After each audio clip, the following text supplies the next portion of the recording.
السلام علیکم ورحمۃ اللہ وبرکاتہ۔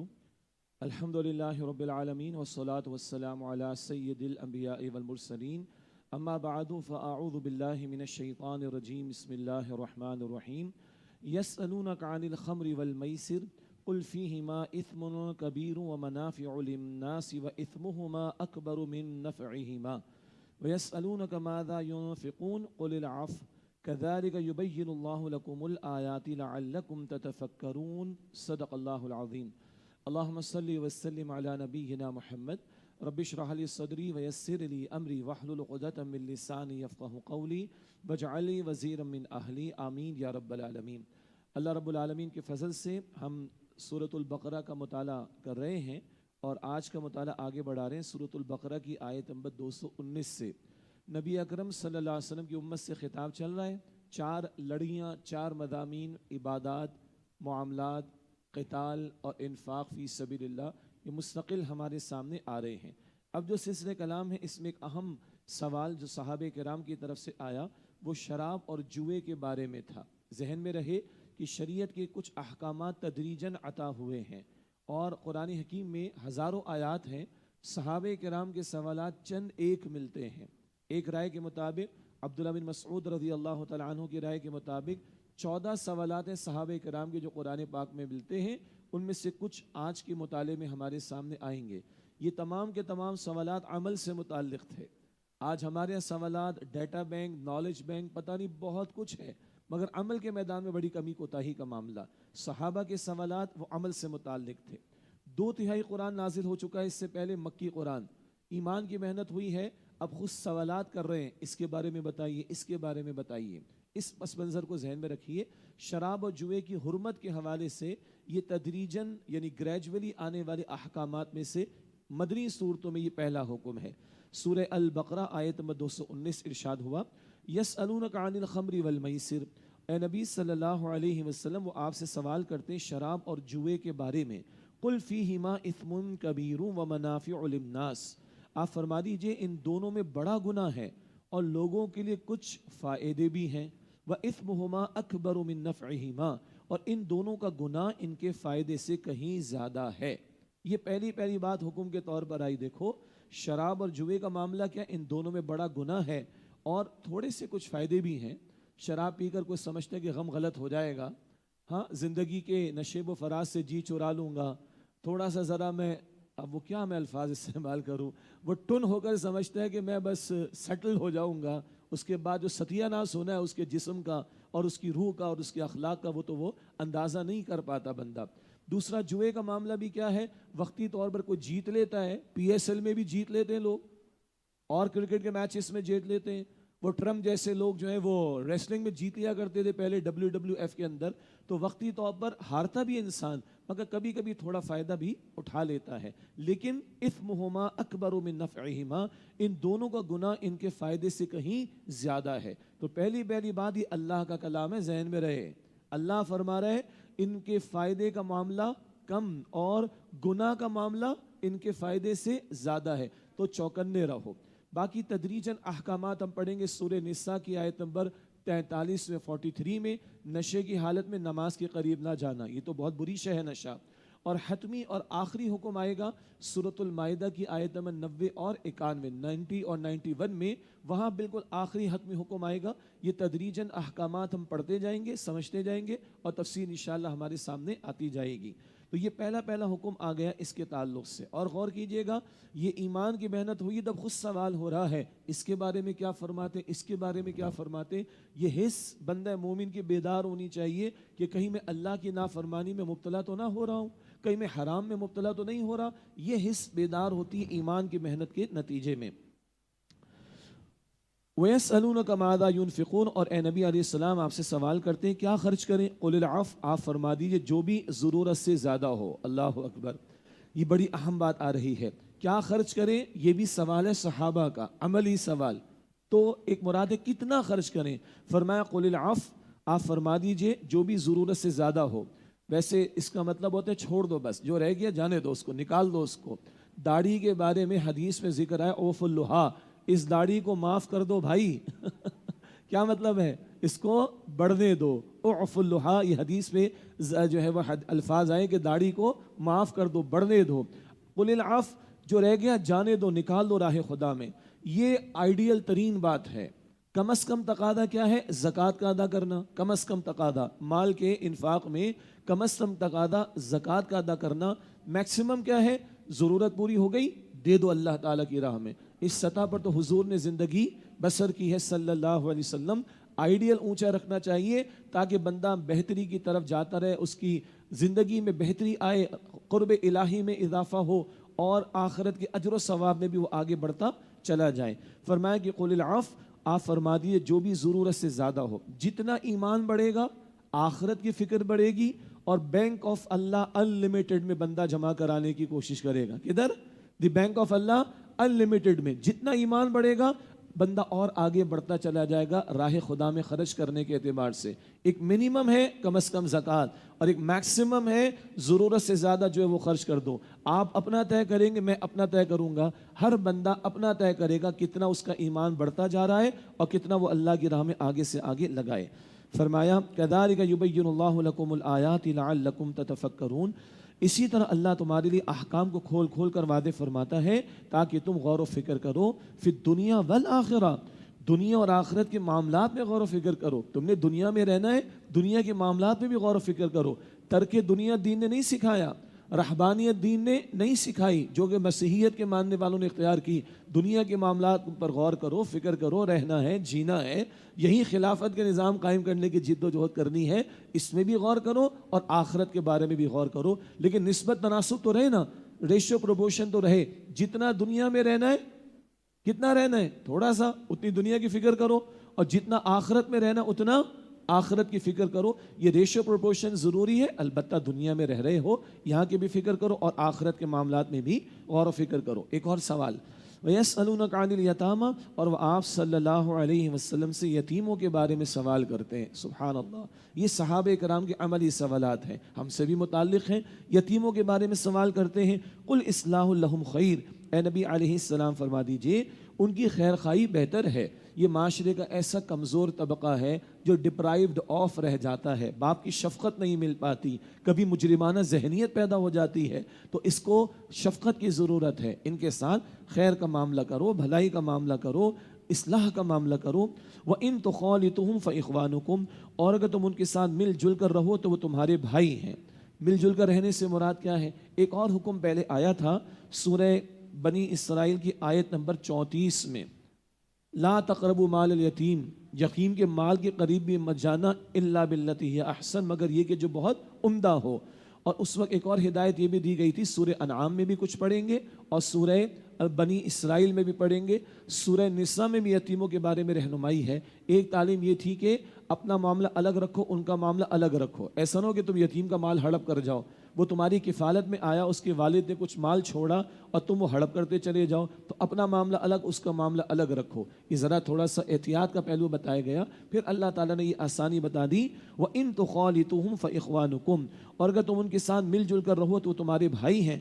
وَاللَّهُ يَعْلَمُ الْمُفْسِدَ مِنَ الْمُصْلِحِ، اور اللہ خوب جانتا ہے فساد کرنے والے کو اصلاح کرنے والے سے. کون فساد کی نیت رکھتا ہے، مال یتیم کا ہڑپ کرنا چاہ رہا ہے، اللہ کو پتہ ہے. سورہ نساء کی آیت نمبر 10 میں پڑھیں گے، ایسے لوگ جہنم کے انگارے اپنے پیٹ میں بھر رہے ہیں. اور کون اصلاح کا معاملہ کر رہا ہے کہ الگ الگ ہنڈیا پکانا، الگ الگ سالن اس کا تیار کرنا، کھانا تیار کرنا مشقت ہو جائے گی، تو ملا لو اس کا مال اپنے مال کے ساتھ، تو کوئی حرج نہیں ہے. اللہ اصلاح کرنے والے کو بھی جانتا ہے، فساد مچانے والے کو بھی جانتا ہے. وَلَوْ شَاءَ اللَّهُ لَأَعْنَتَكُمْ، اور اگر اللہ چاہتا تو یقیناً تمہیں مشقت میں ڈال دیتا. ان اللہ عزیز الحکیم، بے شک اللہ بہت غالب ہے، بڑی حکمت والا ہے. وہ جو چاہے حکم دے، وہ کل اختیار رکھتا ہے، مگر وہ حکمت والا ہے، اس کے احکامات میں حکمتیں ہیں تمہارے لیے. وَلَا تَنكِحُوا الْمُشْرِكَاتِ حَتَّى يُؤْمِنْ، اور مشرک عورتوں سے نکاح نہ کرو یہاں تک کہ وہ ایمان لے آئیں. ایک ہے مسلمان مرد کا اہل کتاب کی عورت سے نکاح کا معاملہ، وہ گنجائش ہے مگر اس میں تفصیل ہے، وہ سورہ نساء میں پڑھیں گے 5ویں پارے کے آغاز میں. مگر مشرک عورت سے مسلمان مرد نکاح نہ کرے. وَلَا تَنكِحُوا الْمُشْرِكَاتِ حَتَّى يُؤْمِنْ، اور مشرک عورتوں سے نکاح نہ کرو یہاں تک کہ وہ ایمان لے آئیں. بھارت کے اندر مسلمان مشرک عورتوں سے نکاح کرتے ہیں، غلط بات ہے. اس شہر کی یونیورسٹیز کے اندر ایسے ندارے سامنے آئے کہ جناب وہ مشرک لڑکیوں سے شادیوں کی باتیں ہو رہی، اور اس سے بڑھ کر بھی بات ہو آگے میں عرض کروں گا، نہ مشرک سے تمہارا نکاح نہیں ہو سکتا۔ وَلَا أَمَةٌ مُؤْمِنَةٌ خَيْرٌ مِّن مُشْرِكَةٍ وَلَوْ أَعْجَبَتْكُمْ، اور یقیناً ایک مسلمان کنیز آزاد مشرک عورت سے بہتر ہے اگرچہ وہ مشرکہ تمہیں بہت پسند آئے۔ وہ مشرکہ عورت حسین بھی ہے، مال بھی ہے، دولت بھی ہے، فیم بھی ہے، سب کچھ ہے، مگر نہیں، اس مشرکہ کے مقابلے میں ایک مسلمان کنیز اگر ہے، ایک مسلمان کنیز اگر ہے، وہ تمہارے حق میں بہتر ہے۔ اللہ اکبر! اللہ کے نزدیک ایمان کی ورث ہے، اللہ کے نزدیک ایمان کی قدر ہے۔ وَلَا تُنْكِحُوا الْمُشْرِكِينَ حَتَّى يُؤْمِنُوا، اور مسلمان عورتوں کو مشرک مردوں کے نکاح میں نہ دینا یہاں تک کہ وہ ایمان لے آئیں۔ وَلَعَبْدٌ مُؤْمِنٌ خَيْرٌ مِّن مُشْرِكٍ وَلَوْ أَعْجَبَكُمْ، اور یقیناً ایک مومن غلام آزاد مشرک سے بہتر ہے اگرچہ وہ مشرک تمہیں پسند آئے۔ اپنی عورتوں کو مشرک مردوں کے نکاح میں مت دو۔ اس میں اشارہ بھی ہے کہ عورت کے نکاح کے لیے اس کی ولی کی اجازت کی طرف بھی یہاں پر توجہ دلائی گئی، اس تفصیل کو بھی تفاسیر میں آپ دیکھ سکتے ہیں۔ تو اپنی عورتوں کو مشرک مردوں کے نکاح میں مت دو، اور ایک مومن غلام آزاد مشرک سے بہتر ہے، چاہے مشرک وہ بڑا مالدار ہو، وہ بڑا اسٹار بھی بنا پھرتا ہو، جو کچھ بھی ہو، مگر نہیں، اس مشرک کے مقابلے میں ایک مومن غلام زیادہ بہتر ہے۔ وَلَوْ أَعْجَبَكُمْ، اگرچہ وہ مشرک تمہیں پسند آئے۔ اصل بات کیا ہے؟ أُولَٰئِكَ يَدْعُونَ إِلَى النَّارِ، یہ مشرک تو جہنم کی طرف بلاتے ہیں، وَاللَّهُ يَدْعُو إِلَى الْجَنَّةِ وَالْمَغْفِرَةِ بِإِذْنِهِ، اور اللہ اپنی توفیق سے جنت اور بخشش کی طرف بلاتا ہے۔ اس شہر کے اندر بعض یونیورسٹیز میں یہ مسائل آتے رہتے ہیں سامنے کہ مسلمان لڑکی مشرک لڑکے سے نکاح کرنا چاہ رہی، ہندو سے نکاح کرنا چاہ رہی، انا للہ و انا الیہ راجعون۔ یہ مشرک جہنم کی طرف بلاتے ہیں اور اللہ اپنی توفیق سے جنت اور بخشش کی طرف بلاتا ہے۔ یہ شوہر بیوی کا تعلق گڑیا گڈے کا معاملہ نہیں ہے، یہ کوئی وقتی معاملہ نہیں، یہ پکا ایک معاہدہ ہوتا ہے اور قلبی تعلق ہوتا ہے، ایک دوسرے پر اثرات ہوتے ہیں، کل اولاد پیدا ہوگی اس پر اثرات پیدا ہوں گے، عقیدے ضائع ہو جاتے ہیں، ایمان ضائع ہو جاتا ہے، اصل مسئلہ آخرت کا ہے۔ تو ان مشرکوں کی دعوت قبول نہ کرنا، اللہ کی دعوت قبول کرنا جو جنت اور بخشش کی طرف بلاتا ہے۔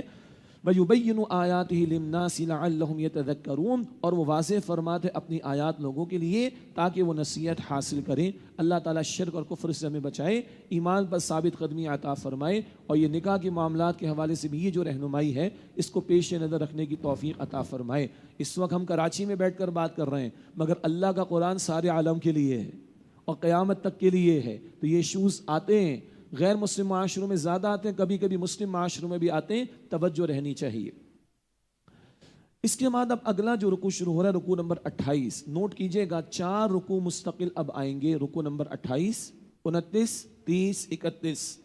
یہ 4 رکوع خاندانی زندگی کے بارے میں، عورتوں کے مسائل سے متعلق، معاشرت کے بارے میں، اسی کی زیر میں نکاح، طلاق، عدت، رضاعت، خلا، ان سب کے بارے میں بڑی اہم ہدایات آ رہی ہیں۔ اور آج جو ہمارے معاشرے میں تباہی اور بربادی ہے، کبھی چوراہوں کے اوپر گھروں کے معاملات کو طے کیا جاتا ہے، کبھی سیاسی جماعتوں کے دفتروں کے اندر طے کیا جاتا ہے، اور کبھی عدالت میں جا کر شریعت کے خلاف معاملات طے کیے جاتے ہیں۔ اس کی وجہ کیا ہے؟ دین سے دوری، ایمان کی کمزوری، اللہ کے کتاب کا مطالعہ نہیں کرتے۔ اللہ حفاظت فرمائے۔ ان 4 رکوع میں بڑی اہم ہدایات ہیں، گھر کے بارے میں، خواتین سے متعلقہ مسائل کے بارے میں، معاشرت کے بارے میں، فیملی ایشوز کے بارے میں بہت اہم ہدایات آ رہی ہیں۔ فرمایا کہ وَيَسْأَلُونَكَ عَنِ الْمَحِيضِ، اور اے نبی علیہ السلام آپ سے حیض کے بارے میں سوال کرتے ہیں۔ قُلْ هُوَ أَذًى، آپ فرما دیجئے وہ گندگی کا معاملہ ہے، ایک ناپاکی کا معاملہ بھی ہے۔ فَاعْتَزِلُوا النِّسَاءَ فِي الْمَحِيضِ، لہذا عورتوں سے حیض کی حالت میں الگ رہا کرو۔ وَلَا تَقْرَبُوهُنَّ حَتَّى يَطْهُرْنَ، اور ان کے قریب نہ جایا کرو یہاں تک کہ وہ پاک ہو جائیں۔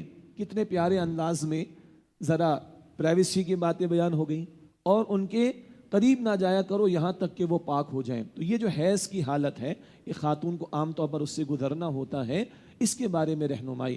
دنیا کے کچھ مذاہب میں تو عورت کو اچھوت بنا دیا جاتا ہے، یہود کے ہاں بھی، ہندوؤں کے ہاں بھی، بالکل دور، کھانا بھی ساتھ نہیں ہوگا، پینا بھی ساتھ نہیں ہوگا، اٹھنا بیٹھنا بھی ساتھ نہیں ہوگا، اچھوت بنا دیتے ہیں۔ اور کچھ لوگ ہیں کہ کوئی پابندی اختیار نہیں کرتے، ہر طرح کا معاملہ، ہر طرح کا تعلق قائم۔ یہ دونوں انتہائیں ہیں، اور آپ کو اور مجھے امت وسط قرار دیا گیا، اعتدال کی بات۔ ان ایام میں ایک گندگی کا معاملہ تو ہے، ناپاکی کا معاملہ تو ہے، اور ایک فطری کمزوری کا معاملہ بھی عورت پر آتا ہے، تو اس کو مشقت سے بچایا گیا، نہ نماز ہے نہ روزہ، روزے کی قضا بعد میں کرنا ہوگی ایک، اور زوجین کا حتمی جو تعلق ہوتا ہے، بالکل حتمی تعلق، وہ منع ہے، باقی ساتھ کھانا پینا، بات چیت کرنا، سونا جاگنا کوئی مسئلہ نہیں۔ یہ اعتدال کی تعلیم دین نے عطا فرمائی۔ وَلَا تَقْرَبُوهُنَّ حَتَّى يَطْهُرْنَ، اور ان کے قریب نہ جایا کرو یہاں تک کہ وہ پاک ہو جائیں۔ فَإِذَا تَطَهَّرْنَ فَأْتُوهُنَّ مِنْ حَيْثُ أَمَرَكُمُ اللَّهُ، پھر جب وہ پاک ہو جائیں تو ان کے پاس اس طرح جاؤ جیسے اللہ نے تمہیں حکم دیا ہے۔ کیا مطلب؟ اللہ تعالیٰ آگے بھی ذکر ابھی ایک آ جائے گا، ان سے تعلق کرو، لطف اندوزی اختیار کرو، مگر اس زوجین کے تعلق کا ایک بڑا مقصد کیا ہے؟ اولاد کا حصول۔ اس ذیل میں جو بھی ایک فطری طریقہ ہے وہ انسان کی فطرت میں بلٹ ان ہے، ودیعت شدہ ہے۔ حتمی تعلق تو اسی طریقے پر ہو، باقی لطف اندوزی کا معاملہ تمہیں آزادی، جس طرح چاہو لطف اندوز ہو۔ فَأْتُوهُنَّ مِنْ حَيْثُ أَمَرَكُمُ اللَّهُ، تو ان کے پاس اس طرح جاؤ جیسے اللہ نے تمہیں حکم دیا۔ ان اللہ یحب التوابین ویحب المتطہرین، بے شک اللہ بہت توبہ کرنے والوں سے محبت فرماتا ہے اور وہ خوب پاکیزگی اختیار کرنے والوں سے محبت فرماتا ہے۔ دو طہارتوں کا ذکر ہے، ایک توبہ کرنے والے اور ایک خوب پاکیزگی اختیار کرنے والے۔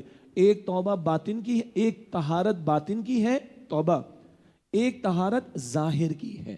ناپاکی کا معاملہ خاتون کا، پاک ہو رہی ہے تو اس کو غسل کرنا پڑے گا، وہ لازم ہے، پھر تعلق قائم ہو سکتا ہے۔ ایک تو یہ مسئلہ ہمیں معلوم ہے۔ اسی طرح پھر اور معاملات ہیں، چھوٹی ناپاکی تو وضو کرنا ہوتا ہے، بڑی ناپاکی ہو جائے تو غسل کرنا ہوتا ہے۔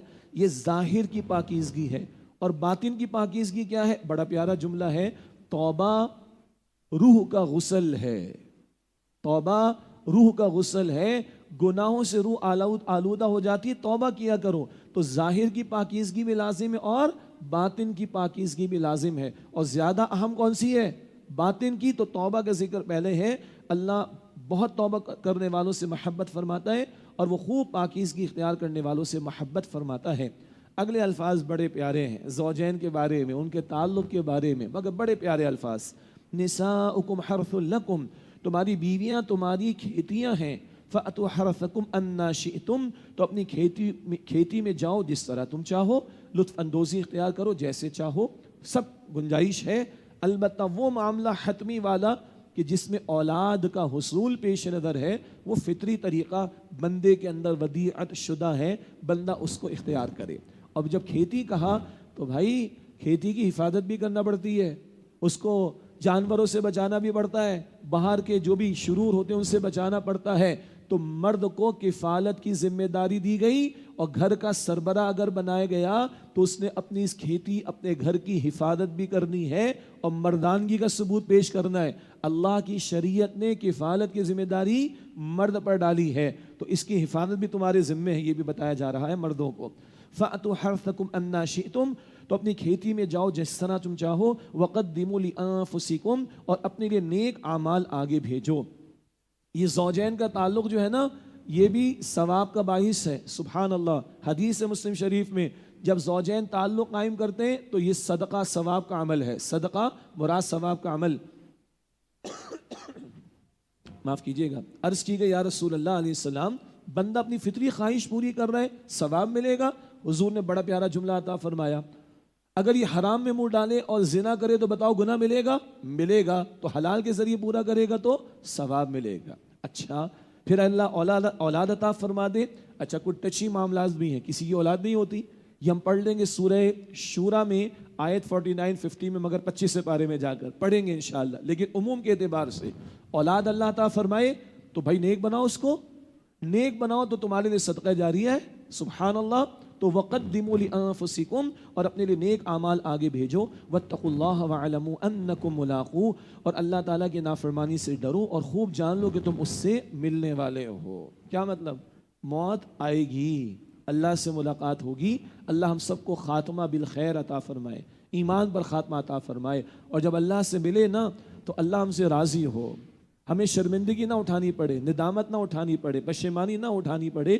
اللہ ہمیں ایسا خاتمہ عطا فرمائے کہ جس پر وہ ہم سے راضی ہو۔ وَاعْلَمُوا أَنَّكُمْ مُلَاقُوهُ، اور خوب جان لو کہ تم اس سے ملنے والے ہو۔ وَبَشِّرِ الْمُؤْمِنِينَ، اور اے نبی صلی اللہ علیہ وسلم ایمان لانے والوں کو خوشخبری دے دیجئے۔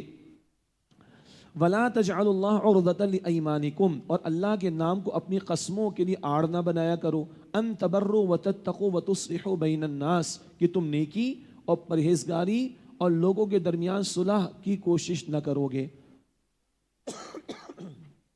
مراد یہ کہ کبھی کبھی انسان کسی سے ناراض ہو جاتا ہے، گھر میں بھی، رشتہ داروں میں، دوستوں میں، پھر وہ کہتا ہے میرے باپ کی توبہ جو آج میں ان کے معاملے آئندہ کبھی ان کے معاملے میں پڑھوں، اللہ کی قسم آئندہ تو میں ان سے بات بھی نہیں کروں گا، اللہ کی قسم آئندہ میں ان کو کوئی مشورہ بھی نہیں دوں گا، میرے باپ کی توبہ، انہوں نے یہ حرکت کر ڈالی۔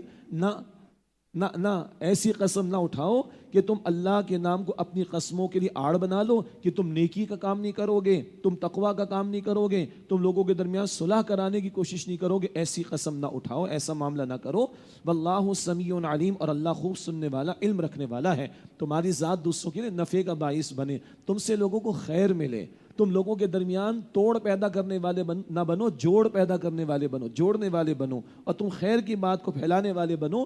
اس کے لیے حوصلہ بڑا چاہیے، اس کے لیے دل بڑا چاہیے، لیکن ایسی قسمیں نہ اٹھاؤ اللہ کا نام لے کر کے تم لوگوں کے درمیان نیکی، تقوی اور صلح کرانے کی کوشش نہیں کرو گے۔ واللہ سمیع علیم، اور اللہ خوب سننے والا، خوب جاننے والا ہے۔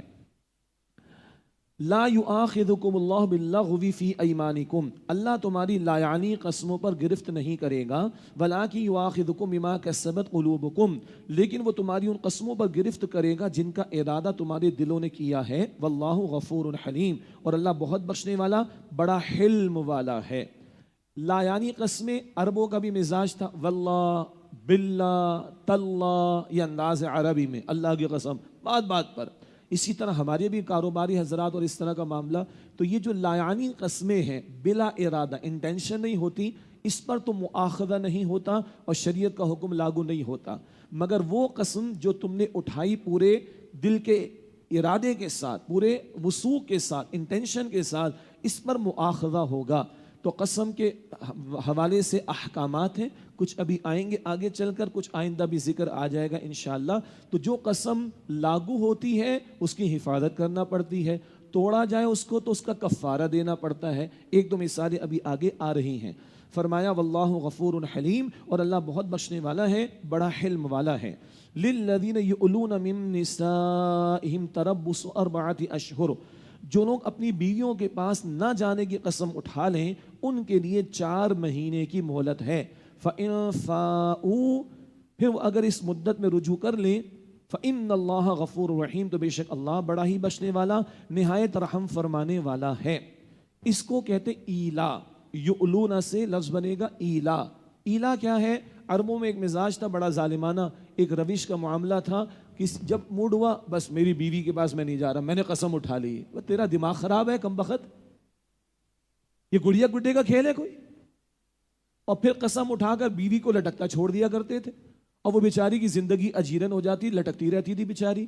کوئی مدت معین نہیں تھی، اللہ تعالیٰ نے مدت معین کر دی 4 مہینے کی۔ 4 مہینے تک تمہارے ہوش ٹھکانے آ جانے چاہیے، یا تو تعلق قائم کرو اور معاملہ آگے چلاؤ، یا 4 مہینے کے بعد معاملہ ختم ہو جائے گا۔ یہ کیا لٹکتا تم نے چھوڑ دیا اپنی بیوی کو؟ تو یہ ہے ایلا کا معاملہ، خاص ایک قسم اٹھائی جاتی تھی اور اللہ کی شریعت نے 4 مہینے اس پر معین فرما دیے۔ اس کے پیچھے بھی حکمت ہیں، اس کی تفصیل میں اس وقت ہم نہیں جا رہے۔ تو 4 مہینے کے اندر رجوع کر لے گا تو قسم توڑنی پڑے گی نا، قسم اٹھائی تھی اس نے، 4 مہینے میں رجوع کر لے گا، بیوی اس کے عقد میں نکاح میں رہے گی، لیکن قسم کیونکہ توڑے گا تو قسم کا کفارہ دینا ہوگا۔ اب قسم کا کفارہ ہے سورۃ المائدہ کی آیت نمبر 89 میں، سورۃ المائدہ آیت نمبر 89 میں قسم کا کفارہ ہے۔ اس کا حاصل ہے کہ 10 مسکینوں کو کھانا کھلانا، ایک مراد 2 وقت کا اوسط درجے کا، یا 10 مسکینوں کو کپڑا پہنانا اتنا کہ جس سے غالب حصہ جسم کا ڈھک جائے، یا پھر یہ ہے کہ ایک غلام کو آزاد کرنا، اور اگر یہ ممکن نہ ہو تو 3 دن کے روزے رکھنا۔ یہ تفصیل قسم کے کفارے کی سورۃ المائدہ کی آیت نمبر 89 میں آ جائے گی انشاءاللہ۔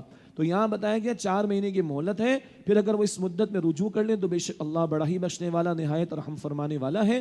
4 مہینے گزر جائیں گے تو فقہا کی ایک رائے کے مطابق یہ طلاق واقع ہو جائے گی، بلکہ نکاح بھی ختم ہو جائے گا، یہ بائن کا معاملہ ہو جائے گا۔ ابھی ذکر کرتا ہوں آگے انشاءاللہ۔ 4 مہینے کے اندر رجوع ہو جائے تو قسم کا کفارہ دینا پڑے گا، 4 مہینے گزر گئے تو یہ معاملہ ختم، یہ بیوی کہیں اور اگر نکاح کرنا، یہ عورت آزاد ہو جائے گی، کہیں اور نکاح کرنا چاہے تو کر سکتی ہے۔ مزید کیونکہ یہ شرعی احکامات ہیں، یہاں ہم دورہ ترجمہ قرآن میں اشارتاً چند نقطے بیان کر سکتے ہیں، تفاصیل تفسیروں میں دیکھنی چاہیے، اور جب معاملات پیش آئیں تو علماء سے، مفتیان سے مسئلہ شرعی معلوم کر کے دین کی رہنمائی کے مطابق عمل کرنا چاہیے۔ اس سے اگلی آیات میں اب طلاق کے بارے میں باتیں آ رہی ہیں، تو طلاق کے بارے میں کچھ اصولی باتیں سمجھ لیں۔ شادی تو بڑے شوق سے لوگ کرتے ہیں اور کرنی بھی چاہیے بھائی الحمدللہ، مگر معلوم نہیں کرتے کہ شادی کے بعد ذمہ داریاں کیا ہوں گی۔ آفس کے اندر جاب کرتے، دنیا جہاں کی ان کی ٹریننگ ہوتی ہے، دنیا جہاں کی اورینٹیشن ہوتی ہے، دنیا جہاں کے رولز اینڈ ریگولیشنز ہوتے ہیں، دنیا جہاں کے اگریمنٹس ہوتے ہیں، دنیا جہاں کا ان سے ریٹن لے کر پورا ایکنالجمنٹ لیا جاتا ہے، اور زندگی بھر کا معاہدہ شادی بیاہ کے بارے میں دین کی بنیادی تعلیم یہ لوگ حاصل نہیں کرتے۔ یہ بڑا ظلم کر رہے ہیں ہم اپنے آپ کے ساتھ۔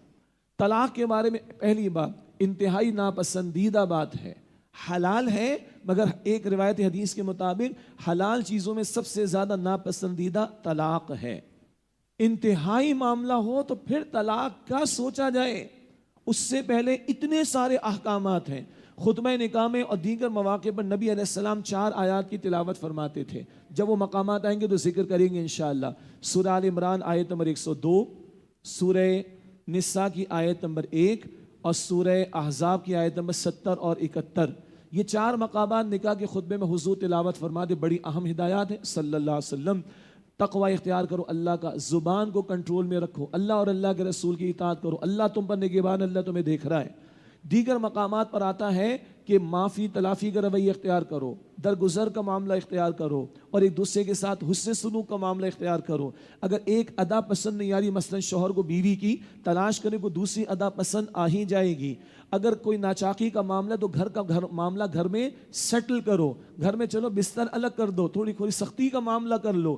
اگر گھر کا معاملہ گھر میں سیٹل نہیں ہوتا، سورہ نساء آیت 34 35 میں پڑھیں گے انشاءاللہ تعالی، تو شوہر کے خاندان سے ایک بڑا، بیوی کے خاندان سے ایک بڑا بیٹھیں، سمجھائیں، پیچ اپ کرانے کی کوشش کریں۔ ابھی کہیں طلاق کا لفظ نہیں ہے، اور ہمارے اتنا بڑا ظلم ہے، ایک ہی فائر کر کے تینوں طلاقیں دے دیتے ہیں۔ وہ بحثیں اپنی جگہ پر ہیں، مگر ظلم ہم نے کیا ہے۔ اللہ کی کتاب میں اتنی تعلیم ہے، اللہ کے رسول کی احادیث میں اتنی تعلیم صلی اللہ علیہ وسلم، وہ ساری تعلیمات کو ایک طرف بائی پاس کرتے ہیں اور کھڑے کھڑے گھروں کو برباد کرتے ہیں۔ اللہ چھوڑے گا نہیں۔ پھر ہاں اللہ کی آیات کے ساتھ مذاق اڑاتے ہو، یہ آئے گا آگے چل کر، اللہ کی آیات کا مذاق اڑاتے ہو، شریعت کے ساتھ کھلواڑ کرتے ہو، استغفر اللہ۔ تو طلاق انتہائی ناپسندیدہ، اور اس کے بارے میں بہت ساری ہدایات ہیں۔ طلاق تو بہت بعد میں جا کے معاملہ آئے گا۔ اب آگے سنیے طلاق کا طریقہ کیا ہے۔ سورہ طلاق پڑھے، سورت کا نام ہے سورہ طلاق، 28 بارے میں جا کر۔ اب میں مسئلہ عرض کروں گا تو آپ عش کر اٹھیں گے اور حیرت ہوگی آپ کو، اچھا یہ ہے۔ اگر طلاق دینی ہو تو ایک وقت میں ایک دی جائے، کب؟ حالت طہر میں، خاتون کی ناپاکی کی حالت میں نہیں، اور حالت طہر یعنی پاکیزگی کی حالت وہ کہ جس درمیان میں تعلق قائم نہ ہوا ہو۔ بڑی حکمت ہے اس کے اندر۔ حالت طہر میں اور جس میں تعلق قائم نہ ہوا ہو، اس وقت ایک طلاق دی جائے۔ اس کو فقہا کہتے ہیں طلاق احسن ہے۔ طلاق بھی اگر دینا پڑے تو حسن کے ساتھ، یہ حسن کا لفظ آ جائے گا بہت مرتبہ، نوٹ کیجئے گا، احسان، سبحان اللہ۔ طلاق احسن یہ ہے۔ اگر میں ہاتھ کھڑا کرواؤں تو ذرا کتنے لوگوں نے فرسٹ ٹائم سنا؟ ہاتھ کھڑا کیجئے۔ یہ دیکھیں، اللہ اکبر۔ شادی کے جوڑے 2 سال کی تیاری، رشتوں کے تلاش 5 سال کی تیاری، بینکویٹ کی بکنگ 2 سال کی تیاری، بوتیک والوں کے چکر 10 مرتبہ، زیورات والوں کے چکر 10 مرتبہ، بیٹیوں کی شادیوں کے لیے فضول خرچوں کے لیے پیسہ جمع کرنا 20 سال، اور شریعت کی تعلیم معلوم کرنے کے لیے آدھا گھنٹہ بھی لوگوں کے پاس نہیں۔ تو ظالم تو ہم ہیں نا۔ پھر جاتے مفتیوں کے بعد، مفتی صاحب راستہ بتائیں۔ کہاں سے راستہ بتائیں؟ تم نے فائر کر کے گولی تو مار دی ہے، کوئی راستہ نکل سکتا؟ یہ ہے طلاق احسن۔ اور طلاق بدعت کیا ہے؟ یہ فقہا کی اصطلاح ہے۔ ایک وقت میں 3 طلاقیں دیتے ہیں، ظلم کرتے ہیں، ظالم ہیں وہ لوگ، یہ بدعتی ہیں۔ دین کے اندر نئے نئے دھندے انہوں نے شروع کر دیے، معاذ اللہ، غلط طرز عمل اختیار کیا انہوں نے۔ اور سیدنا عمر ایک وقت میں 3 دینے والوں کو اپلائی تو کرتے تھے مگر کوڑے لگاتے تھے۔ آج کوئی کوڑے نہیں لگائے جاتے تاکہ لوگوں کو عبرت حاصل ہو۔ یہ ہے طلاق احسن جو کہ مطلوب ہے اگر پوائنٹ آف نو ریٹرن آئے تب، اور ایک ہے طلاق بدعت جو کہ بالکل کھلواڑ ہے اللہ کے دین کے ساتھ. اور سیدنا عمر رضی اللہ تعالیٰ ایسے شخص کو کوڑے لگواتے تھے اللہ اکبر. پھر اور اقسام ہے طلاق کی. ایک ہوتی طلاق رجعی، رجوع جس میں ممکن ہو. طلاق دی ایک شخص نے 1 2 کی حد تک رجوع کر سکتا ہے. عدت کے اندر رجوع کر لے تو رجعی ہے، رجوع ہو جائے گا. 1 طلاق دی، 2 طلاقیں دی، عدت گزر گئی تو یہ بائنہ ہو جائے گی. بائن کا مطلب ہے کہ اگر یہ رجوع کرنا چاہیں گے تو نیا نکاح کرنا پڑے گا بھائی، بائن. اور 3 اگر دے دی ہے تو اس کو کہتے ہیں طلاق مغلظ، غلیظ، عربی کا غلیظ، گاڑی پکی طلاق اگر 3 دے دی تو معاملہ ختم. تو رجعی عدت کے اندر رجوع ہو سکتا ہے 1 اور 2 طلاق کی حد تک. بائن طلاق دے دی، عدت گزر گئی تو نیا نکاح کر کے رجوع ہو سکتا ہے، ورنہ عورت آزاد ہے، کہیں اور بھی نکاح کر سکتی 2 کی حد تک. اور مغلظ کیا ہے؟ 3 طلاقیں دے دی، معاملہ بالکل ختم ہو گیا. اور یہ ہمارے ہاں ہمارے پاکستان کے قانون میں اور ہمارے وکیلوں نے الٹی پٹی پڑھائی ہے. شرعاً بھی 1 طلاق سے وہ معاملہ ہو سکتا ہے جو 3 طلاقیں دے کر بھی اختیار کیا جاتا ہے. 1 طلاق دی، عدت گزر گئی، کوئی رجوع نہیں کرنا چاہتے، عورت آزاد ہے، جہاں چاہے نکاح کر لے، وہی کام ہو گیا. باقی بھی 3 اور 1 کی بحث وہ ہم نہیں چھیڑتے. اپنے اپنے مکتب فکر کے علماء سے رابطہ کر کے صحیح مسئلہ معلوم کر کے عمل کرنا چاہیے. مگر یہ کیوں راستے تلاش کرواتے؟ اس لیے کہ شریعت جانتے نہیں، کھلواڑ مچا رکھا ہے اللہ کے دین کے ساتھ. او بھائی شریعت معلوم کرو، اللہ کا دین، اس کی تعلیم کو معلوم کرو تو یہ نوبتیں بھی نہیں آئیں گی جو آج ہم گھرانوں کو برباد ہوتے ہوئے دیکھ رہے ہیں. اللہ ہمارے گھرانوں کی حفاظت فرمائے. تو طلاق ناپسندیدہ بہت سارے مراحل بتائے گئے، اس سے پہلے طلاق نہیں. اور اگر دینا بھی پڑے تو حالت طہر جس میں تعلق قائم نہ ہوا ہو اور 1 طلاق دی جائے، یہ طلاق کا طریقہ ہے احسن. 3 دے کے فائرنگ کرتے ہیں، تینوں بلٹ چلا دیتے ہیں، یہ بدعتی طلاق ہے، طلاق بدعت ہے. اور رجعی، بائن اور مغلظ کو ہم نے سمجھا. بس میں چاہتا ہوں کہ بنیادی بات ہمارے ذہنوں میں رہے تاکہ آیات کا مطالعہ کریں گے تو وضاحت رہے گی. لیکن مسائل دین والوں سے سیکھیں. جب مسئلہ پیش آئے، ٹیکنیکل مسائل ہوتے ہیں، وہ علماء سے معلوم کریں، اپنے اپنے مکتب فکر کے علماء کی رائے کے مطابق عمل کریں. ہم جوڑنے کی بات کرتے ہیں، لڑانا، توڑنا، فرقہ واریت کی باتیں کرنا ہمیں نہیں آتا. اب آئیے کچھ احکامات آ رہے ہیں. فرمایا آیت نمبر 228 ہے، وَالْمُطَلَّقَاتُ يَتَرَبَّصْنَ بِأَنفُسِهِنَّ ثَلَاثَةَ قُرُوءٍ. اور طلاق یافتہ عورتیں اپنے آپ کو روکے رکھیں 3 مرتبہ حیض آنے تک. یہ ایک مطلقہ عورت کی طلاق کی عدت کی مدت ہے 3 حیض. کوشچن آئے گا، بعض خواتین بوڑھی ہو گئیں، اگر حیض نہ آتا ہو تو اس کا جواب سورہ طلاق میں آئے گا. سورہ طلاق میں آئے گا کہ جن خواتین کو حیض نہیں آتا تو 3 مہینے، وہ قمری تاریخ کے اعتبار سے 3 مہینے کی ان کی عدت کی مدت ہوگی. وہ سورہ طلاق 28 پارے میں یہاں ذکر ہے. اور طلاق یافتہ عورتیں اپنے آپ کو روکے رکھیں 3 مرتبہ حیض آنے تک. ولا يحل لهن ان يكتمن ما خلق الله في ارحامهن. اور ان کے لیے جائز نہیں کہ وہ اسے چھپائیں جو اللہ نے ان کے رحموں میں پیدا فرمایا ہے. ان کن یؤمن باللہ والیوم الاخر، اگر وہ ایمان رکھتی ہیں اللہ پر اور آخرت کے دن پر. یہ قربان جائیے. اور میں وقت لوں گا ان 4 رکوعوں پر، میں وقت لوں گا، توجہ رکھیے گا. آج بڑا کھلواڑ لوگوں نے اللہ کے دین کے ساتھ مچا رکھا ہے.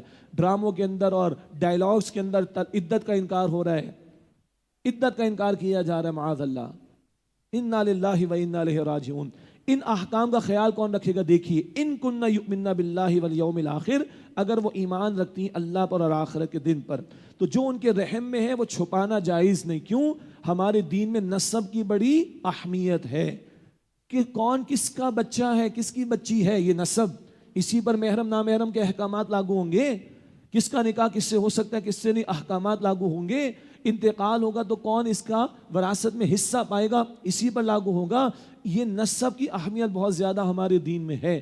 تو ان کے لیے جائز نہیں کہ وہ اسے چھپائیں جو اللہ نے ان کے رحموں میں پیدا فرمایا ہے، اگر وہ ایمان رکھتی ہیں اللہ پر اور آخرت کے دن پر. وَبُعُولَتُهُنَّ أَحَقُّ بِرَدِّهِنَّ فِي ذَلِكَ إِنْ أَرَادُوا إِصْلَاحًا.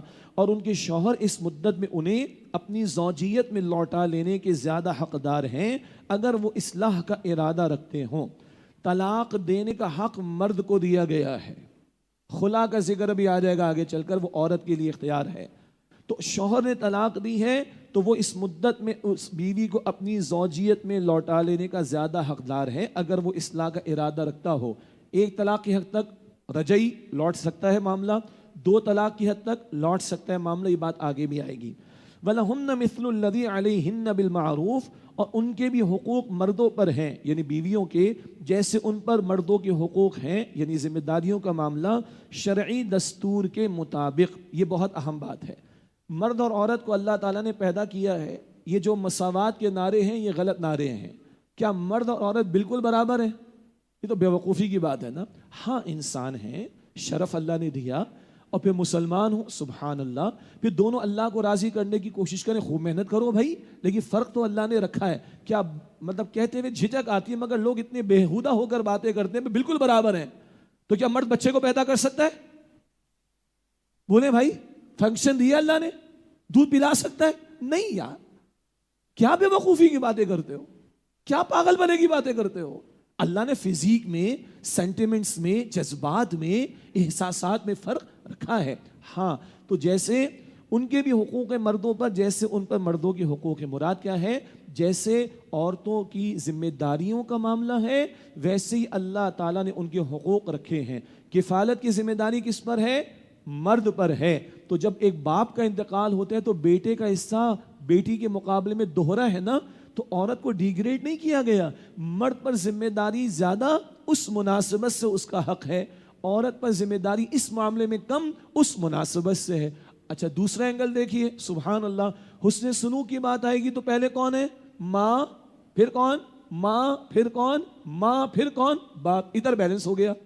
ادھر ذمہ داری مرد کی زیادہ تو حصہ بیٹے کا زیادہ، اور ادھر ماں ماں ماں کہہ کر ماں کا رتبہ حسن سلوک کے اعتبار سے اللہ تعالیٰ نے بڑھا دیا. یہ بڑا پیارا دین ہے جو رب نے دیا، جس نے مرد کو بھی پیدا کیا، عورت کو بھی پیدا کیا. فرمایا کہ وَلِلرِّجَالِ عَلَيْهِنَّ دَرَجَةٌ، اور مردوں کو عورتوں پر ایک درجہ فضیلت حاصل ہے. یہ فضیلت کس بات کی ہے بھائی؟ یہ سورہ نساء کی آیت نمبر 34 میں بات آئے گی. سورہ نساء آیت نمبر 34. مردوں کو بہت یاد ہے، عورتوں کو بھی یاد ہے ماشاءاللہ. الرجال قوامون علی النساء، مرد عورتوں پر حاکم ہیں. اس کی وضاحت وہاں پر کریں گے. بس ایک نقطہ، کفالت کی ذمہ داری مرد پر ڈالی گئی، گھر کا سربراہ اس کو بنایا گیا. کسی بھی ادارے میں ٹاپ پر ایک ہی اتھارٹی ہوتی ہے، تبھی ادارے کا ڈسپلن صحیح چلتا ہے. مرد کو کفیل ہونے کے ناطے، کفالت کی ذمہ داری دیے جانے کے ناطے اس کو گھر کا سربراہ بنایا گیا، گھر کا انتظام چلانے کے لیے. ورنہ گھر کی ملکہ کس کو بنایا؟ عورت کو بنایا. حسن سلوک میں کس کو اوپر رکھا؟ ماں کو اوپر رکھا. سبحان اللہ. اور ایک میدان دونوں کے لیے کھلا ہوا ہے، اللہ تعالیٰ کو راضی کرنے کا، آخرت کی فکر میں آگے بڑھنے کا، نیکیوں میں آگے بڑھنے کا. تو یہ میدان تو دونوں کے لیے بالکل برابر کھلا ہوا ہے. وَلِلرِّجَالِ عَلَيْهِنَّ دَرَجَةٌ، اور یقیناً اور مردوں کو عورتوں پر ایک درجہ برتری فضیلت حاصل ہے. واللہ عزیز حکیم، اور اللہ بہت غالب ہے، بڑی حکمت والا ہے. الطلاق مرتان، طلاق تو 2 بار ہے. فَإِمْسَاكٌ بِمَعْرُوفٍ أَوْ تَسْرِيحٌ بِإِحْسَانٍ، پھر یا تو بیوی کو بھلائی کے ساتھ روک لیا جائے یا خوش اسلوبی سے چھوڑ دیا جائے. احسان کا لفظ آ گیا، حسن، عمدگی کے ساتھ. یا تو عمدگی کے ساتھ بھلائی کرتے ہوئے روک لو. 1 طلاق دی ہے، رجوع ہو سکتا ہے. 2 طلاق دی ہیں، رجوع ہو سکتا ہے. تو یہ رجوع کا معاملہ کرو تو بھلائی کے ساتھ روک لو یا خوش اسلوبی کے ساتھ چھوڑ دو. طلاق کڑوا گھوٹ ہے، ناگوار بات ہے، گھر برباد ہو جاتے ہیں، ٹوٹ جاتے ہیں. ہے بڑا کڑوا گھوٹ، ہے بڑا ناگوار موقع، لیکن احسان، حسن، عمدگی کے ساتھ معاملے کو ختم کرنا. یہ بات بار بار ان رکوع میں آئے گی، بہت توجہ کیجیے گا. اور پھر قربان جائیے اللہ تعالیٰ کی شان پر. اس قرآن میں زمین و آسمان کی باتیں بھی، اس قرآن میں اللہ کی حاکمیت کی باتیں بھی، اس قرآن میں قتال فی سبیل اللہ کے تقاضے بھی، اس قرآن میں ظلم کے خلاف کھڑا ہونا اس کے تقاضے بھی، اور اس قرآن میں گھر کی زندگی کا بھی ذکر آ رہا ہے، گھر کے بارے میں ہدایات عطا ہو رہی. کتنا پیارا رب کا کلام ہے اور کیا اعجاز ہے اس کے مضامین کا. الطلاق مرتان، طلاق تو 2 بار ہے. فَإِمْسَاكٌ بِمَعْرُوفٍ، پھر یا تو بیوی کو بھلائی کے ساتھ روک لیا جائے، اور تسریح بِإِحْسَان، اور خوش اسلوبی سے چھوڑ دیا جائے. وَلَا يَحِلُّ لَكُمْ أَن تَأْخُذُوا مِمَّا آتَيْتُمُوهُنَّ شَيْئًا. سنیے گا بھائی، مرد ذرا توجہ سے سنیں. اور تمہارے لیے جائز نہیں کہ تم انہیں وہ جو کچھ دے چکے ہو اس میں سے کچھ بھی واپس لو. بھائی پسند کر کے لائے تھے نا، یا تو کسی کی والدہ پسند کر کے لاتی ہیں، یہ اچھے طریقے ہیں بھائی، یا بہن پسند کر کے آتی ہیں، لیکن پسند کر کے شادی کی تھی، خوشی خوشی مسکرا مسکرا کر، ہاں تو خوشی خوشی جو بیگم کو دے دیا وہ دے دیا، چاہے وہ پلاٹ ہے، وہ زیور ہے، وہ کیش ہے، whatever it may be, اور چاہے وہ آئی فون کا لیٹسٹ ماڈل ہی کیوں نہ ہو، اور ڈی ایچ اے یا بحریہ کا بڑا مہنگا پلاٹ ہی کیوں نہ ہو. بات سمجھ آ رہی؟ جو دے دیا وہ دے دیا بس.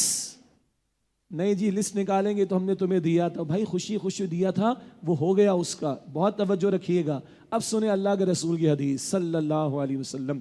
قرآن نے مچھر کی مثال دی تھی نا، کیا نقطہ آیا تھا؟ جس نوعیت کی بات سمجھانی مثال بھی ویسے دی جائے گی تاکہ بات سمجھ میں آئے. حضور نے فرمایا صلی اللہ علیہ وسلم، تحفہ دے کر واپس لینا، گفٹ دے کر واپس لینا، یہ ایسے ہی ہے جیسے ایک کتا وومیٹنگ کرے، کتا الٹی کرے، وومیٹنگ کرے اور اس وومیٹنگ کو چاٹنا شروع کر دے. استغفر اللہ. آ رہی ہے نا چہرے پہ کرائیت؟ ایک تو کتا، اوپر سے وومیٹنگ، اور اس کو چاٹے. استغفر اللہ. جتنا یہ گندا ہے اتنا تم نے خوشی خوشی کسی کو گفٹ دیا اور تم واپس مانگو، یہ اتنا گندا ہے. اور کس کو دیا؟ اپنے لباس کو دیا. لباس کہا نا، شوہر بیوی کو ایک دوسرے کے لیے. تو تم نہیں رہ سکتے جو تم نے ان کو دے دیا. فرمایا کہ وَلَا يَحِلُّ لَكُمْ أَن تَأْخُذُوا مِمَّا آتَيْتُمُوهُنَّ شَيْئًا، اور تمہارے لیے جائز نہیں کہ تم انہیں جو کچھ دے چکے ہو اس میں سے کچھ بھی واپس لو. ہاں اب آ رہی ہے بات خلا کی. اور خلا عورت مانگ سکتی ہے، اور خلا میں عورت کو کچھ چھوڑنا پڑتا ہے. إِلَّا أَن يَخَافَا، سوائے اس کے کہ دونوں ڈریں، اللہ یقیما حدود اللہ، کہ وہ اللہ کی حدود قائم نہ رکھ سکیں گے. اگر یہ اندیشہ ہو کہ وہ اللہ کی حدود قائم نہیں رکھ سکیں گے تو اب وے آؤٹ کیا ہے؟ خلا. فرمایا فَإِنْ خِفْتُمْ، تو اگر تم خوف محسوس کرو، اللہ یقیما حدود اللہ، کہ وہ دونوں اللہ کی حدود کو قائم نہ رکھ سکیں گے، فَلَا جُنَاحَ عَلَيْهِمَا فِي مَا افْتَدَتْ بِهِ، پھر ان دونوں پر کوئی گناہ نہیں ہے کہ وہ عورت جو کچھ معاوضہ دے کر اپنے آپ کو چھڑا لے. عورت طلاق نہیں دے سکتی، وہ خلا کا تقاضا کر سکتی ہے. مرد طلاق دے سکتا ہے، عورت کو خلا کا حق دیا گیا ہے. ایک جذباتیت اللہ نے عورت میں رکھی ہے اور وہ بڑی مطلوب ہے اولاد کی پرورش کے اعتبار سے. وہ جذباتیت، وہ افیکشن، وہ نرمی، وہ سارا کچھ وہ عورت میں جو اللہ نے رکھا خاص طور پر وہ اولاد کے تعلق سے اہم ہے. تو اللہ تعالیٰ نے طلاق کا اختیار مرد کو دیا. عورت خلا مانگ سکتی ہے. جب وہ خلا خود مانگے گی تو اس کو کچھ چھوڑنا پڑے گا. مثلا 10 لاکھ کا مہر تو 5 لاکھ واپس کرنا پڑیں گے مثال کے طور پر. 2 پلاٹ تو 1 پلاٹ چھوڑنا پڑے گا مثال کے طور پر. یہ عورت کو کچھ چھوڑنا پڑے گا. آج کل ہمارے ہاں عدالتی کارروائیوں میں خلا تو ایسے ہوتا ہے جیسے کہ شہر کے کسی حلوہ پوری والے کی دکان پر دھڑا دھڑ جو حلوہ پوری بک رہی ہوتی. ایسے ظالم بیٹھے ہوئے ہمارے ہاں کچھ لوگ. نہیں بھائی، شوہر کو بلایا جائے گا، پوچھا جائے گا، سیٹلمنٹ کروانے کی کوشش کی جائے گی. میں بعض اچھے ججز کو بھی جانتا ہوں، بعض اچھے وکلاء کو بھی، پاکستان بھر کی بات کر رہا ہوں، کہ پہلے وہ سیٹلمنٹ کراتے، سمجھاتے، کسی عالم کو بھی بٹھاتے. میں نے ان کو مبارکباد ان کی بار کونسلس میں پیش کی کہ اللہ آپ کو جزائے خیر دے کہ آپ نے گھروں کو بچانے کی کوشش کی ہے. مگر کچھ ظالم ہیں ایسے لوگ، فٹافٹ وہ خلا دے دیتے ہیں. غلط بات ہے. لیکن بہرحال خلا کا اختیار عورت کو دیا گیا اور وہ خلا ڈیمانڈ کر سکتی ہے، مگر اس کو کچھ چھوڑنا پڑے گا. لیکن یہ بچوں کی طرح ہو جاتا نا، میں نہیں کھیلنا، میں تم سے کٹی، یہ اس طرح کی بات نہیں ہوتی خلا کی. کو بڑے ایشوز آ جاتے ہیں کہ معاملہ چل ہی نہیں سکتا، گھر تباہی ہو جائے گا. تو پھر یہ last point of no return کے طور پر یہ گنجائش طلاق کی خلا کی دی گئی ہے. یہ چھوٹے موٹے معاملات پر نہیں ہونا چاہیے، ورنہ تو دنیا چلی نہیں سکتی، گھر چلی نہیں سکتے. اللہ حفاظت فرمائے. تلک حدود اللہ، یہ اللہ کی حدود ہیں. فلا تعتدوها، تو ان سے تجاوز مت کرو. بھائی اللہ کے احکام ہے، کھلواڑ مت کرو ان کے ساتھ. اب ایک اور بات دل سے عرض کرتا ہوں، آپ لوگ بڑے پیارے لوگ ہیں ماشاءاللہ، چاہے فزیکلی یہاں ہمارے ساتھ بیٹھے ہیں، آن لائن ہمیں دیکھ رہے ہیں، جو اتنا وقت لگا کر قرآن پاک کو سیکھ رہے ہیں. اللہ آپ کو جزائے خیر عطا فرمائے. اور میں اللہ کی 100 مرتبہ قسم اٹھاؤں، یہ قرآن دلوں کو فتح کرتا ہے، یہ دلوں کو پزیس کرتا ہے. میں ذاتی طور پر واقف ہوں ایسی فیملیز کے بارے میں جہاں شیطان آ گیا تھا، مگر قرآن کی محفلوں میں آئے، اللہ نے سمجھا دیا. الحمدللہ رب العالمین، وہ گھر بچ گئے. اور اللہ کے رسول کو بھی خوشی ہوتی تھی جب آپ نے گھر کو ٹوٹتے ہوئے بچایا. ٹوٹے گھر کو بچایا تو حضور نے کہا آج میں بہت خوش ہوں، ایک گھر کو میں نے بچا لیا اللہ کے فضل سے صلی اللہ علیہ وسلم۔ تو اللہ ہمیں توفیق دے، ورنہ مجھے معاف کیجیے گا، یہ احکام تو وہ مانے گا جس کا اللہ پر ایمان ہے، جس کو خوف خدا ہے، جس کو کل کی جواب دہی کا احساس ہے، ٹھیک ہے۔ طلاق اور خلا کا معاملہ کب آتا ہے؟ جب پہلے نکاح ہوتا ہے نا بھائی۔ تو جس کو اللہ کا خوف ہی نہیں وہ تو نکاح ہی نہیں کرے گا، وہ تو زنا کرے گا، تو وہاں طلاق خلا کی بحث کدھر آئے گی؟ تو دجالی تہذیب، بے خدا تہذیب، وہاں تو نکاح ہی نہیں ہوتا، ان کی بات ہی نہ کرے نا۔ یہ تو ان کی بات ہو رہی ہے جو اللہ کو مانتے ہیں، جو آخرت کا یقین رکھتے ہیں، ان کے دلوں میں خوف خدا ہوگا تو وہ بڑا پھونک پھونک کے قدم اٹھائیں گے اور حتی الامکان یہ گھروں کے توڑنے اور ٹوٹنے سے اپنے آپ کو بچانے کی کوشش کریں گے۔ اللہ ہم سب کے گھرانوں کی حفاظت فرمائے۔ وَمَن يَتَعَدَّ حُدُودَ اللَّهِ، اور جس نے اللہ کی حدود سے تجاوز کیا، فَأُولَئِكَ هُمُ الظَّالِمُونَ، تو وہی لوگ ظالم ہیں۔ فَإِن طَلَّقَهَا، پھر اگر وہ شوہر اسے تیسری بار طلاق دے دے، اب آگے تیسری طلاق، یہ کون سی ہوتی ہے؟ مغلظ، پکی گاڑی، حتمی آخری بات۔ فَإِن طَلَّقَهَا، پھر اگر وہ شوہر اسے تیسری بار طلاق دے دے، فَلَا تَحِلُّ لَهُ، تو اب وہ عورت اس کے لیے حلال نہیں، مِن بَعْدُ حَتَّى تَنكِحَ زَوْجًا غَيْرَهُ، جب تک کہ وہ اس کے سوا کسی دوسرے سے نکاح نہ کرے۔ فَإِن طَلَّقَهَا، پھر اگر وہ دوسرا شوہر بھی اسے طلاق دے دے، فَلَا جُنَاحَ عَلَيْهِمَا أَن يَتَرَاجَعَا، تو ان دونوں پر کوئی گناہ نہیں کہ وہ نیا نکاح کر کے باہم رجوع کر لیں۔ ان ظنا ان یقیما حدود اللہ، بشرطے کہ وہ خیال رکھتے ہوں کہ وہ اللہ کی حدود کو قائم رکھ سکیں گے۔ اس کو کہتے ہیں حلالہ۔ کیا کہتے ہیں؟ حلالہ، شرعی حلالہ ہونا چاہیے۔ ایک شخص نے اپنی بیوی کو 3 طلاقیں دے دی، معاملہ ختم، اس عورت کی عدت ختم، یہ آزاد ہے، کہیں شادی کر سکتی، کہیں اور نکاح کر لیا، اس شوہر کا یا تو انتقال ہو گیا تو عدت پوری کرنا ہوگی بیوہ کی، یا اس شوہر نے طلاق دے کے اس کو فارغ کر دیا، تو اب یہ عورت جو پچھلا شوہر تھا پہلا، اس سے نکاح ہو سکتا ہے اس کا، لیکن یہ پلانڈ نہیں ہونا چاہیے، یہ نیچرلی ہو جائے کہ دوسرے شوہر کا یا تو انتقال ہو گیا یا جنرلی اس سے کسی وجہ سے طلاق دے دی، اب یہ عورت آزاد، تو پہلے شوہر سے نکاح ہو سکتا ہے، یہ نکاح نیا کرنا پڑے گا۔ لیکن کیا بات آ رہی ہے؟ ان ظنا ان یقیم حدود اللہ، بشرطے کہ وہ خیال رکھتے ہوں کہ وہ اللہ کی حدود کو قائم رکھ سکیں گے۔ ہمارے ہاں چلتا ہے ایک پلانڈ حلالہ، پوری پلاننگ کے ساتھ، او بھائی یہ ہو گیا ہے ذرا تم کر لو، پھر تم فارغ کر دینا، پھر ہم کر لیں گے۔ انا للہ و انا الیہ راجعون۔ اللہ کے رسول نے بڑی سخت الفاظ حدیث میں استعمال فرمائے، یہ کرائے کے سانڈ ہیں، کرائے کے سانڈ ہیں، اور اس طرح کا جان بوجھ کر کرنے والا معاملہ، اس پر کرنے والے کرانے والے پر لعنت کی ہے رسول اکرم صلی اللہ علیہ وسلم نے۔ کھلواڑ نہیں، تماشا نہیں ہے دین بھائی، مذاق نہ اڑا اللہ کی آیات کو اور اللہ کے دین کے ساتھ تماشا نہ کرو، لیکن ہاں نیچرلی ہو تو اس کی گنجائش موجود ہے، اس کو شرعی حلالہ کہتے ہیں۔ وَتِلْكَ حُدُودُ اللَّهِ، اور یہ اللہ کی حدود ہیں، يُبَيِّنُهَا لِقَوْمٍ يَعْلَمُونَ، جنہیں واضح فرماتا ان کے لیے جو سمجھ رکھتے ہیں یا سمجھنا چاہتے ہیں۔ یہ خالق کے احکام ہے بھائی، خالق ہم سے خوب واقف ہے، اسی کے احکام میں ہمارے لیے خیر اور بہتری ہے۔ وَإِذَا طَلَّقْتُمُ النِّسَاءَ، اور جب تم عورتوں کو 1 یا 2 بار طلاق دے چکو، فَبَلَغْنَ أَجَلَهُنَّ، پھر وہ اپنی عدت پوری کرنے پر آئیں، فَأَمْسِكُوهُنَّ بِمَعْرُوفٍ، تو اب انہیں بھلائی کے ساتھ روک لو، أَوْ سَرِّحْهُنَّ بِمَعْرُوفٍ، یا بھلائی کے ساتھ چھوڑ دو۔ پھر بات آگئی دوبارہ، 1 اور 2 کی حد تک رجوع کا امکان ہے، لیکن یا تو بھلائی کے ساتھ روکو یا عمدگی کے ساتھ فارغ کر کے معاملہ ختم کرو۔ وَلَا تُمْسِكُوهُنَّ ضِرَارًا لِتَعْتَدُوا، اور انہیں ستانے کی خاطر زیادتی کرنے کے لیے نہ روکے رکھو، یعنی چلو طلاق میں نے ایک تو دی تھی، اس نے آگے میری شکایتیں لگائیں اور اپنے گھر والوں کے کان بھرے، اور اس نے فیس بک پر جا کر بھی یہ ڈال دیا، سوشل میڈیا پر بھی میں تو اس کو چھوڑوں گا نہیں، اچھا میں رجوع تو کر لوں پھر میں اس کو چھوڑوں گا نہیں۔ تو یہ جو مرد یہ سمجھتے ہیں نا کہ میں یہ کر لوں وہ کر لوں، تو یہ ساروں کو یاد رکھنا چاہیے کہ سب کچھ کرنے کا اختیار کس کے پاس ہے؟ اللہ کے پاس۔ تو تمہارے پاس تھوڑا سا ہے، اپنے اختیار کا غلط استعمال کرو گے تو کل اختیار رکھنے والے اللہ کے سامنے جواب دینا پڑے گا۔ تو یہ روکنا، رجوع کرنا ظلم کرنے کے لیے، زیادتی کرنے کے لیے نہیں ہونا چاہیے۔ فرمایا وَلَا تُمْسِكُوهُنَّ ضِرَارًا لِتَعْتَدُوا، اور انہیں ستانے کی خاطر زیادتی کرنے کے لیے نہ روکے رکھو۔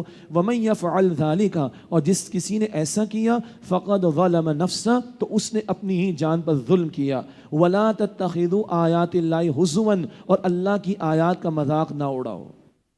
اللہ نے طلاق ناپسندیدہ ہے، اگر اجازت دی ہے تو کھلواڑ نہ کرو، اللہ نے رجوع کی اجازت دی ہے تو تماشا اللہ کی آیات کا نہ بناؤ، ٹیک اٹ سیریسلی، یہ اللہ کے احکام ہیں۔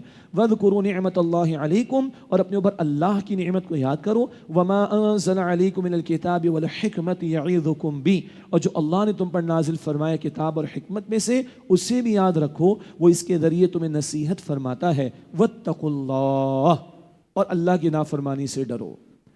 یہ بار بار آپ پڑھیں گے، یہاں بھی پڑھیں گے، سورہ نساء میں گھریلو زندگی آئے گی وہاں بھی پڑھیں گے، اللہ کا تقوی۔ آج یہ خوف خدا دل سے اٹھ گیا، گھر جو ہے وہ کچھ اور نظارے پیش کر رہے ہیں، سکون نہیں آ رہا، بربادی آ رہی ہے۔ اللہ ہم سب کے گھرانوں کی حفاظت فرمائے۔ بار بار تقوی کا ذکر آئے گا، واتقوا اللہ، اور اللہ کی نافرمانی سے ڈرو، وَاعْلَمُوا أَنَّ اللَّهَ بِكُلِّ شَيْءٍ عَلِيمٌ، اور جان لو بے شک اللہ ہر شے کو خوب جاننے والا ہے۔ اللہ شوہر کو بھی، بیوی کو بھی، ساس کو بھی، سسر کو بھی، نند کو بھی، بھاوج کو بھی، داماد کو بھی، بہو کو بھی، سب کو جانتا ہے اور سب کچھ جانتا ہے۔ یہ یقین اگر ہمیں ہوگا، ہمارے گھرانے بہت اچھے ہوں گے انشاءاللہ۔ اللہ تعالی ہمیں عمل کی توفیق عطا فرمائے۔ وآخر دعوانا ان الحمد للہ رب العالمین۔